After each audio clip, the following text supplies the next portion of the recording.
جس دن پہلا حملہ بولا فلسطینیوں نے، ہمارے ملک کے پرائم منسٹر نے یہ کہا کہ یہ دہشت گرد ہیں۔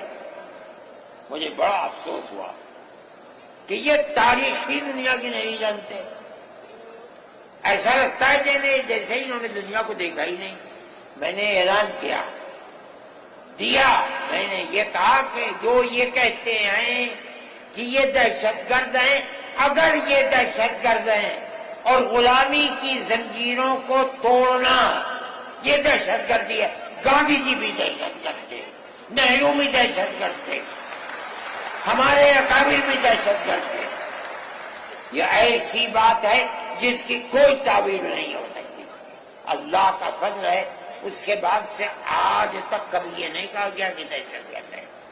مولانا الیاس صاحب رحمت اللہ علیہ نے تبلیغ کی بنیاد رکھی، کہاں کے تھے؟ مدرسوں سے پڑھ کر کے نکلے تھے۔ مولانا یوسف صاحب نے کام کیا اپنے باپ کے طریقے پر، کہاں سے نکلے؟ مدرسے سے پڑھ کر کے نکلے تھے۔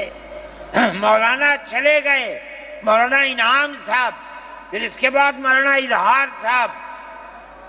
آج دیکھ لیجئے جو بچے کام کر رہے ہیں وہ سب مدرسوں سے پڑھ کر کے، ان کی اولاد بھی مدرسوں کے اندر پڑھ رہے۔ اصل کردار دنیا کے اندر، ہندوستان میں نہیں، چاہے جہاں دنیا میں چلے جاؤ، اصل کردار مدارس اسلامیہ کا ہے۔